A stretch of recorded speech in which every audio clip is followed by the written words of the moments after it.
Alors bonjour à tous, alors bienvenue dans cette nouvelle émission.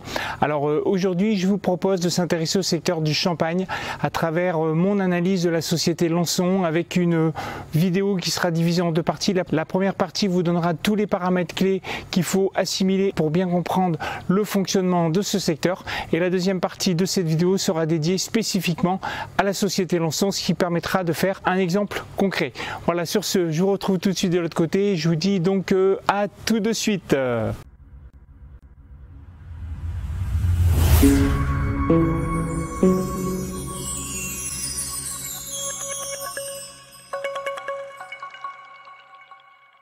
Alors l'analyse du groupe Lançon, qui est donc une société qui est dédiée au secteur du champagne. Donc cette vidéo elle sera en deux parties, avec une première partie qui sera une vision beaucoup plus macro sur les secteurs du champagne, avec les différents métriques économiques qu'il faut regarder lorsqu'on s'intéresse au secteur du champagne. Donc ça vous permettra à vous, si vous êtes intéressé par ce secteur-là, que vous voulez regarder par exemple d'autres sociétés qui sont cotées que le groupe Lançon, comme Vranken, comme Laurent Perrier, etc. Ça vous permet de suivre. Et la deuxième partie de cette vidéo sera beaucoup plus dédiée à l'analyse de la société Lançon avec mes retours de l'Assemblée Générale d'avril 2024. Donc le groupe Lançon est donc une société qui est cotée sur Euronext Growth, qui est éligible PEA et PEA PME. Évidemment, l'analyse que je fais ici, c'est pas un conseil à l'achat ou à la vente, hein, c'est uniquement mon point de vue. Et en termes de conflit d'intérêts, je vous informe que je ne suis pas actionnaire de la société Lançon. Alors en termes de documents support, pour vous évoquer ça, je retourne sur le site qui s'appelle le site expert, qui est donc réservé à mes abonnés, à mon offre expert. Et j'avais posté ici le 30 avril 2024 mes retours de l'Assemblée Générale du 26 donc avril 2024 du groupe Lançon. Et donc c'est ce document-là que je vous propose de partager ici.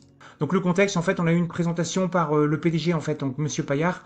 Et derrière, on avait le président ainsi que le futur DGD qui co-animait la réunion.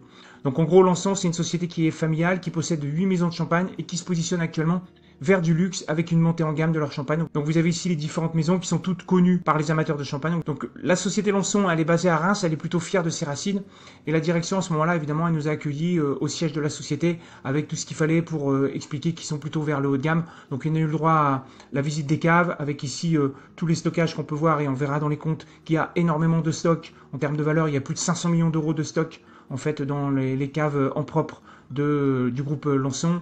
On avait ici donc les fûts dans lesquels sont vieillis en fait les vins pétillants, et vous avez ici une sorte de showroom avec toute l'histoire de la société, puisque c'est une vieille société qui a été créée en 1760 avec toute cette tradition, je dirais, champenoise pour pouvoir faire ce fameux vin pétillant. Alors donc la première partie, c'est le secteur avec les tendances. Donc le champagne, c'est un vin qui est plutôt prestigieux.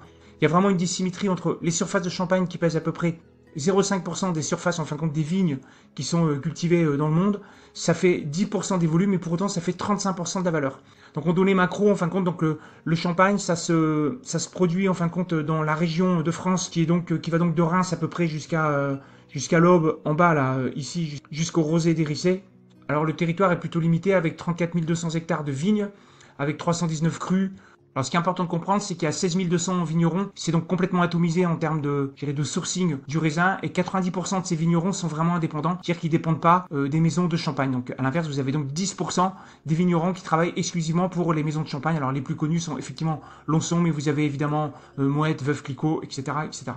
Alors pour la petite histoire sur cette appellation champagne, il faut savoir que c'est une appellation d'origine contrôlée, et qui donc met un point d'honneur à ce que ce mot ne soit pas galvaudé et utilisé pour des vins qui n'ont rien à voir avec la région de la Champagne en France, et éventuellement par d'autres produits qui utilisent ce côté un petit peu luxueux du champagne pour essayer de valoriser le produit. Donc j'ai retrouvé ici par exemple un vieil article des Échos concernant Yves Saint Laurent, qui avait été condamné en fait en appel pour son parfum qui s'appelait Champagne, qui avait donc été commercialisé dans les années 90. Donc là, c'est un vieil article des Échos de 1993. Donc il y avait la Cour d'appel de Paris qui avait confirmé en fin de compte le premier jugement qui interdisait à la société Yves Saint Laurent d'utiliser l'appellation Champagne pour son dernier parfum féminin. Voilà. Donc l'arrêt de la Cour d'appel ne sanctionne que l'utilisation de l'appellation. Le packaging en fin de compte du parfum, qui était une sorte de flaconnage un peu, je dirais, particulier, qui rappelait la bouteille de champagne, en fin de compte, ça reste tout à fait licite. Voilà. Et ça, ce procès, il avait été intenté par donc les professionnels, hein, qui sont l'INAO, ou aussi le comité interprofessionnel du vin et de champagne, qui eux œuvrent régulièrement pour pouvoir faire valoir, gérer les droits entre guillemets de l'AOC Champagne. Donc tous les ans, en fin de compte, ils intentent des procès par rapport à des sociétés qui font soit du vin pétillant qui s'appelle Champagne alors que ça n'a rien à voir avec l'AOC, ou alors d'autres produits qui sont appelés Champagne mais qui n'ont pas le droit d'utiliser quelque part ce nom qui est un petit peu gardé comme le saint des saints par ces professionnels. Voilà, bon, je referme cette parenthèse pour cette appellation Champagne. Donc retenez ça, Champagne, c'est une toute petite surface au niveau de la planète.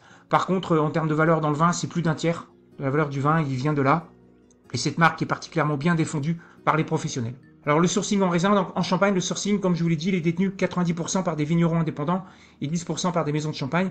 Et Lançon est à peu près dans la moyenne avec un sourcing en raisin qui se fait aussi 90% par des vignerons indépendants. Et il n'y a que 10% des raisins qu'ils récupèrent qui sont issus des vignes qui sont directement intégrées dans le groupe. Et vous verrez en quoi c'est important ça, puisque tout simplement, il y a une tendance actuelle qui est plutôt forte depuis 10 ans, qui est une forte augmentation des prix des raisins. Alors évidemment, si vous internalisez énormément de votre sourcing en termes de raisins directement dans votre groupe, vous êtes peu sensible à cette forte augmentation de prix de raisins. Donc vous voyez ici sur 2013, on était entre 6,90 et 5,30 euros le kilo de raisin. Puis vous voyez que ça a monté pour atteindre là ici maintenant en 2023 9,37 jusqu'à 6,70 la fourchette. Et pourquoi en fait on en est là? Tout simplement parce que le patron, en fin de compte, Monsieur Paillard, nous expliquait que c'est tiré par les grandes maisons de champagne, notamment LVMH, puisque le prix du raisin s'envole. Ce que fait LVMH, c'est que, en fin de compte, pour être certain d'être sourcé par rapport aux raisins, en fait, ils ont tendance à faire des surenchères par rapport aux vignerons qui, eux, cultivent leurs terres et donc ont tout intérêt à valoriser fortement leurs produits, en fin de compte, qui livrent aux maisons de champagne. Et ce que fait LVMH, c'est qu'ils ont tendance à tirer le prix par le haut. C'est encore plus facile quand vous faites partie d'un groupe comme LVMH et c'est encore plus facile quand vous faites partie des leaders dans le champagne. Donc, alors côté vendange, là, la nature, elle a délivré des bons rendements pour l'hectare fin 2023. Donc ça génère une grande quantité de raisin qui sera donc à transformer et à stocker. Et vous verrez pourquoi. Ça, c'est une donnée importante de comprendre par rapport au stock. Est-ce qu'il y a beaucoup de raisins qui ont été donnés par Dame Nature, entre guillemets. Là, on est sur 2023, une année fortement généreuse, ce qui veut dire que derrière, il va y avoir des stocks qui vont monter. Alors voici le marché du champagne sur 30 ans, avec le nombre de bouteilles vendues en millions par année. Donc ce qu'on peut voir, c'est que depuis 1985, vous avez un marché qui a décollé là jusqu'à 2000, puis que maintenant il y a que à peu près flat là, depuis une vingtaine d'années. Donc en gros, grosso modo, on est sur quelque chose de 300 millions, 340 millions, 250 millions au pire. Là c'était pendant le confinement. Bon, on est quelque chose qui est à peu près constant depuis une vingtaine d'années, à peu près on est constant quoi. Et donc sur 10 ans, en valeur, vous avez ça en fin de compte. Donc en bleu, là, vous avez la courbe qu'on a vue ici sur les volumes en millions de bouteilles vendues. Et vous avez ici la valeur en termes de milliards d'euros. Et ce qu'on peut voir, c'est que à peu près depuis, on va dire, 2018, vous avez une forte envolée des prix. Donc ça veut dire quoi en fin de compte? Ça veut dire que si vous prenez 2013 avec à peu près 300 millions de bouteilles vendues, et puis 2023 avec toujours à peu près 300 millions de ventes, vous avez une valeur en fin de compte sur le marché qui est passée de 4,4 milliards à 6,4, ce qui fait à peu près grosso modo un plus 50%. Donc ça, c'est l'augmentation du prix unitaire de champagne. Donc ça, c'est lié au fait que les gens qui font du champagne s'orientent de plus en plus vers du haut de gamme. C'est le cas notamment de Lançon, ce qui fait que une bouteille, au lieu d'être vendue à 20-25 euros, peut être vendue à 40, 50, voire 100, voire encore plus, en fonction, je dirais, du prestige de la maison de champagne et de la bouteille. Alors les stocks. Donc ça, c'est vraiment important de comprendre ça. En fait, dans les métiers des gens qui font du champagne, le stock, c'est vraiment la clé, en fait. Puisque actuellement, ils estiment que le stock global mondial, au niveau du marché, de 1,4 milliard de bouteilles.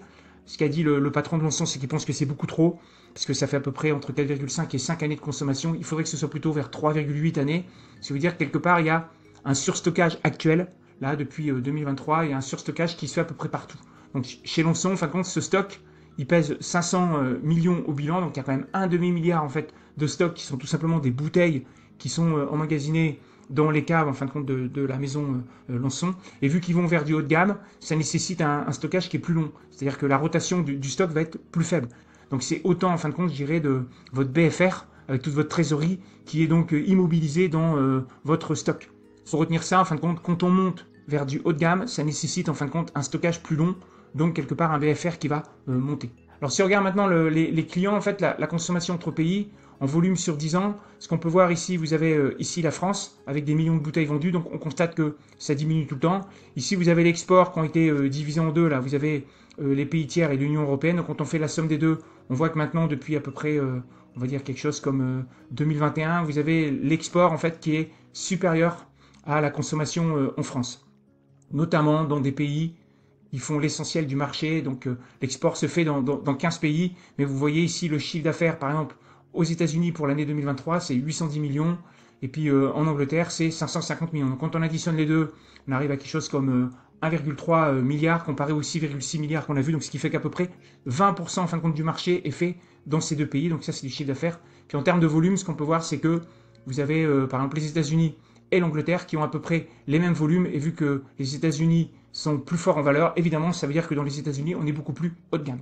Donc ce qu'on peut en déduire sur ça, c'est le champagne qui est haut de gamme, il est sensible à la politique fiscale en fin de compte d'importation d'alcool qu'il y a aux États-Unis. Je vous dis ça parce qu'à l'heure où je tourne cette vidéo, on est donc en août 2024, il va y avoir des élections américaines, notamment avec Trump qui est candidat. On sait qu'il a déjà imposé des taxes lors de son premier mandat en tant que président des USA sur tout ce qui était alcool importé, et on sait que si jamais il repasse, ça va probablement être encore un cheval de bataille ou un thème qui va mettre en avant de mettre des barrières en fait douanières à l'entrée d'alcool de la part de champagne, etc. Donc potentiellement, vous avez ici un risque en termes de positionnement haut de gamme sur Trump par rapport au fait que les champagnes pourraient être taxés. Puis vous avez ici les différents pays. Voilà, donc à peu près, vous avez 80% des volumes exportés sont faits à peu près sur ces 15 pays-là. Alors donc en point clé sur le secteur, ce qu'il faut retenir, c'est que les volumes vendus sont quasi stables sur 20 ans. Le marché, il monte en valeur. Actuellement, il est à 6,4 milliards d'euros en 2023. Il a fait plus de 50% sur 10 ans avec des volumes qui étaient stables à 300 millions de bouteilles vendues. Côté sourcing, vous avez le prix du raisin qui monte, qui est donc les prix sont tirés par les leaders. Et au niveau des débouchés, ce qu'on peut dire, c'est que la consommation en France est en baisse et que maintenant l'export est passé devant et plutôt lui en croissance, avec notamment les USA qui sont forts en termes de haut de gamme, et puis UK qui additionné avec les USA font à peu près 20% des parts de marché. Donc la synthèse du marché actuel, c'est donc en amont du côté du raisin, vous avez les prix qui s'envolent, les vendanges 2023 ont été généreuses, donc il y aura beaucoup de bouteilles qui sont à stocker, et donc en aval, vous avez une baisse des volumes qui est vendue plus ou moins masquée par la hausse des prix, avec l'export qui est à peu près 60% des volumes, qui est plus haut de gamme que la consommation française. Et USA et UK pèsent vraiment beaucoup en termes de volume. Du côté opérationnel pour les maisons, donc ça se traduit par le stock qui monte. Alors pourquoi est-ce qu'il monte? Puisque vous avez une normalisation après le boom lié au Covid, et vous avez donc le financement qui est nécessaire sur ça, et on y reviendra. Le stock qui monte, il faut le financer, donc ça fait monter le BFR, et qui dit BFR dit financement, donc il faut de la trésorerie. Donc derrière, vous avez toutes les maisons de champagne qui se retrouvent endettées et de plus en plus endettées au fur et à mesure que ce stock monte. Et vu que les taux montent, ça augmente d'autant plus le coût de ce stockage. Alors voici donc la deuxième partie consacrée au groupe Lançon. Donc c'est un pur player en fin de compte du champagne qui possède 8 maisons de champagne réparties évidemment en champagne. Donc vous avez ici les différentes cartes. Donc je passe les détails, mais en gros, c'est une société familiale de 32 ans qui s'est construite par de la croissance externe.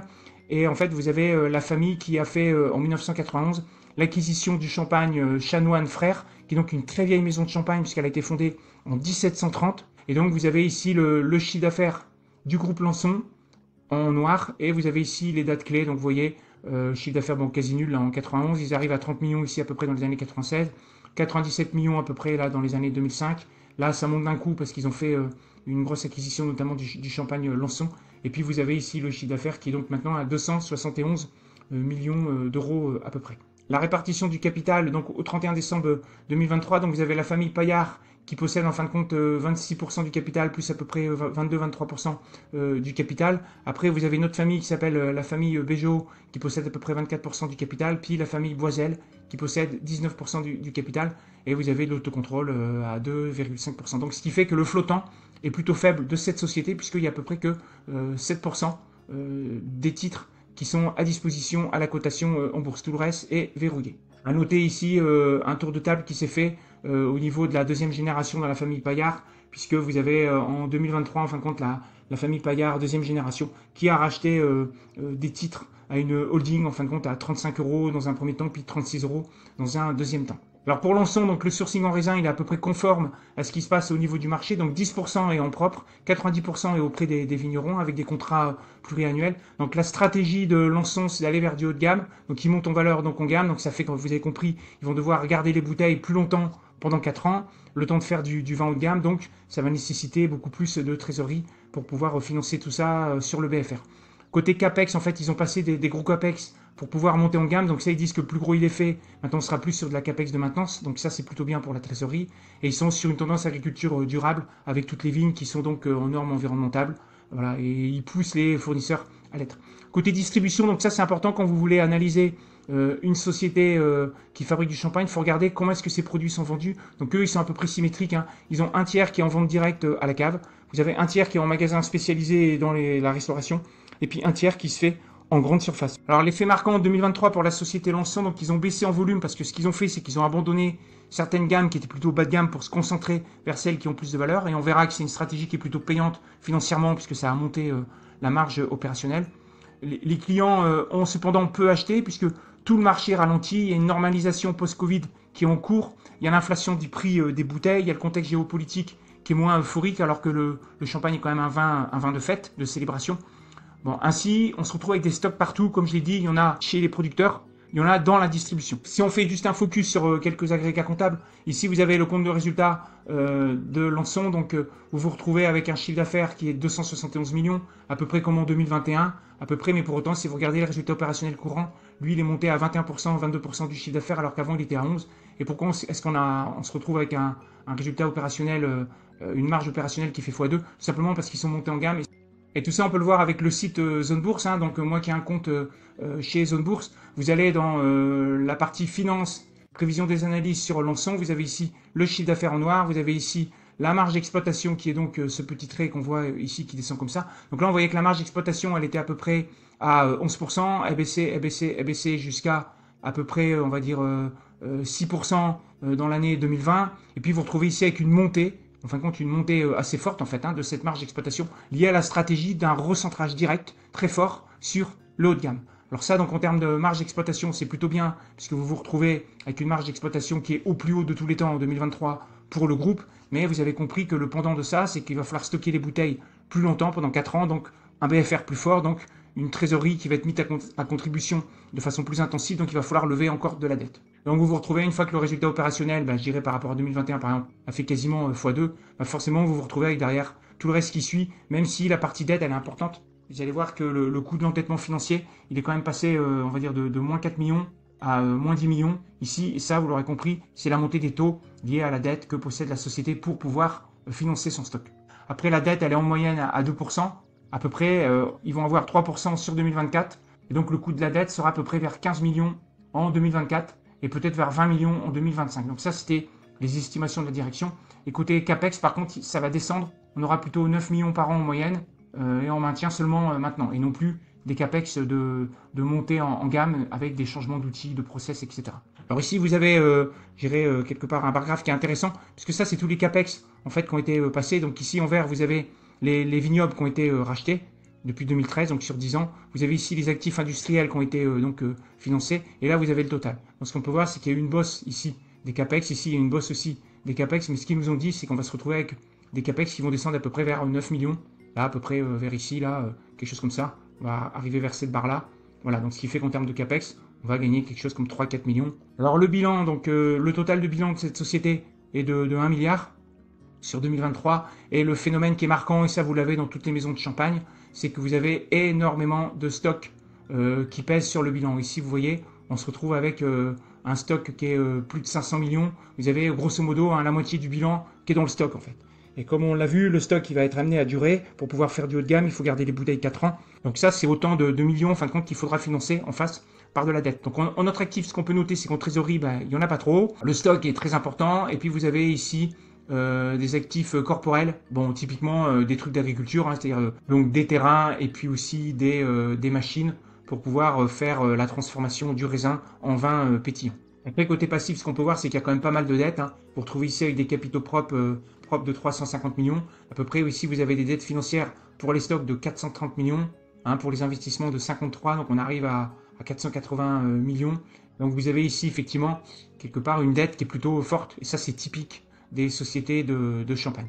Alors du côté de la dette, le patron nous a fait un gros focus sur la dette, puisque vous avez compris, la dette c'est vraiment le nerf de la guerre.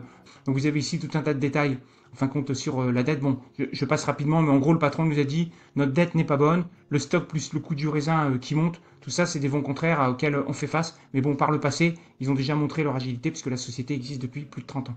Bon, vous avez ici le gearing avec toute la dette financière qu'on voit ici qui est toujours élevé, lié au BFR. Et vous avez ici les capitaux propres qui montent. C'est tous les coupons en fait qui n'ont pas été distribués, puis toutes les réserves qui ont été accumulées. Puis donc vous avez un gearing qui est donc à peu près de 1,4 qui est quand même assez élevé. Après, en face, vous avez quand même beaucoup d'actifs tangibles, hein, notamment ce fameux stock, mais vous avez toujours un gearing qui est plutôt élevé. Toutes les maisons de Champagne sont à peu près comme ça. Alors, les perspectives sur 2024, hein, et à plus long terme, c'est que pour eux, il y a encore beaucoup trop de stock un peu partout dans la chaîne de valeur. Donc, ils pensent que c'est conjoncturel, mais il va y avoir un cap à passer, puisque les charges financières, elles vont monter. La deuxième génération de la famille Payard, ils se sont endettés pour faire la sortie d'une holding, là, comme on l'a vu tout à l'heure. Donc ça, pour eux, c'est un signe de confiance. Et ils vont continuer à monter en gamme et en valeur. Alors voici quelques questions qu'on a eues lors de cet AG. Donc quelle est la saisonnalité pour vos activités? Elle est très forte, hein, puisque 80-90% de l'année se fait plutôt de septembre à décembre, notamment effectivement avec les fêtes de fin d'année, hein, les fêtes de Noël et puis du Nouvel An.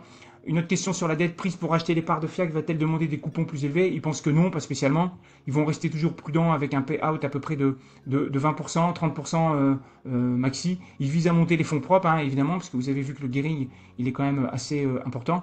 Ils restent très vigilants sur le stock. Il y a des maisons qui ont fait faillite à cause d'un stock trop élevé, comme je vous l'ai dit. Qu'allez-vous faire de l'autocontrôle de 120 000 titres? C'est pas décidé, ils vont peut-être l'annuler ou le distribuer toute une partie pour le management. Pourquoi restez-vous coté? Puisqu'on l'a vu qu'il y a à peu près que 7% en fin de compte des titres qui sont encore cotés. Ils disent que ça nous challenge, ça apporte de la rigueur. Ils sont passés sur Euronext Growth pour pas donner trop d'informations, notamment aux concurrents qui évidemment scrutent les comptes de cette société. Allez-vous avoir besoin d'une levée de fonds? Non, pas du tout. Que pensez-vous du cours de bourse? Il a dit on préfère rester focus sur nos activités. Le cours de bourse suivra si on fait les choses proprement, mais bon, il trouve que le cours de bourse, il est idiot. Dès que j'ai des sous, j'en achète. Donc effectivement, on a vu qu'il en avait racheté. Quel sera l'impact sur les JO? Il dit que pour lui, ça serait quasiment nul. En fait, il n'y aura pas d'impact. Parce qu'avec la loi E20, ils ne peuvent pas passer de publicité avec l'alcool et puis le sport. Ce qui n'est pas le cas, notamment à l'étranger, comme à Wimbledon, hein, où ils peuvent faire de la publicité pour du champagne. Là, ils ne peuvent pas. Donc, ils disent que par le passé, ça a eu pas trop d'impact. On peut s'attendre à zéro impact là, sur les JO. Comptez-vous adresser les nouveaux marchés, les nouveaux clients, comme des rappeurs, influenceurs? Donc là, il y a eu une référence avec le rappeur, là, avec LVMH. Monsieur Payard nous a dit qu'il avait vraiment du mal avec cette image de jeune rappeur et de champagne. Pour lui, c'est quand même des choses qui sont pas très compatibles. Bon, ça, c'est sa vision. Alors, la montée de votre BFR est-elle structurelle? Donc, il pense que non, il pense que c'est conjoncturel. Il y a plusieurs solutions pour faire baisser les stocks, parce qu'il dit qu'il y a trop de stocks partout, hein. Donc, il faut baisser les prix pour écouler plus facilement les bouteilles. Donc là, il pense que ça, c'est pas bon, parce que ça va casser la valeur, en fin de compte, de tous les produits de la profession. Il faut baisser les quotas des appellations pour diminuer les productions, parce qu'il y a quelque chose que je n'ai pas dit, mais dans les rendements à l'hectare, c'est aussi protégé, ça. C'est-à-dire, si vous avez la nature qui produit beaucoup trop de raisins, vous allez avoir plein de raisins qui vont pas être transformés en champagne. Ils seront déclassés quelque part. Donc l'idée là qui dit, c'est que pour pouvoir moins avoir de stock, il faut quelque part générer une sorte de rareté sur le raisin. Bon, voilà, ça c'est sa vision. Évidemment, il faut que la consommation reparte. Alors, votre montée en gamme sera-t-elle achevée vers quelle année? Donc, il dit jamais, il vise toujours une amélioration continue. Voilà. Donc là, vous avez ici ma synthèse. Donc, c'est un métier qui nécessite beaucoup de stocks et donc de capitaux engagés importants qui sont portés ici par de la dette. Et je me rappelle d'avoir entendu monsieur William Higgins qui disait dans une interview que le champagne, ça fait rêver, mais pour autant, la rentabilité des capitaux engagés est plutôt faible. Je rappelle que les capitaux engagés, côté actif, vous prenez le BFR plus les actifs immobilisés, puis là, vous avez l'actif économique. Et forcément, avec un BFR qui explose, vous avez un actif économique qui est donc très fort. Et quand vous faites la division entre le REX divisé par l'actif économique, là, à ce moment-là, vous avez une rentabilité qui est plutôt faible. Donc, effectivement, la rentabilité des capitaux engagés dans le champagne est plutôt faible. Alors, l'autre point qui est délicat, c'est cette partie stock qui ne va pas diminuer parce que les ventes baissent, les volumes récoltés ont été généreux sur 2023, donc ils vont se retrouver avec du stock un petit peu plus fort à faire pour l'année, la récolte 2023. Donc, moi, je pense que 2023 est une année topiche. Les marges qu'on a, en fait, on risque de ne pas les retrouver avant un certain temps. Et que 2024 sera marqué par une baisse des volumes vendus qui risque d'être plutôt marquée. Et donc, vous avez eu au mois d'avril 2024 le T1 de LVMH qui avait été publié avec un moins 12% sur la branche 20 qui indiquait que le champagne était en baisse avec une normalisation post-Covid. Voilà. Donc, de plus, le coût pour financer les 500 millions de stocks chez Lançon va monter vers 15 millions sur 2024 et peut-être un plus haut vers 20 millions en 2025. Alors voilà, alors pour moi, bien que la valorisation soit légèrement sous les fonds propres, avec beaucoup d'actifs tangibles en face, moi j'avais tout soldé ma ligne, même si un retrait de cote est toujours possible, avec les 7% qui restent en bourse. Bon voilà, pour moi il y a des vents contraires. Moi je préfère avoir une valorisation plus basse, peut-être que si on retourne vers 30 euros, je regarderai à nouveau si on y va. Bon, globalement on a ici une société qui reste endettée, qui fait face à un ralentissement des ventes et à une hausse des taux, mais qui reste quand même bien gérée. Bon voilà, il me reste à vous remercier pour être resté jusqu'au bout.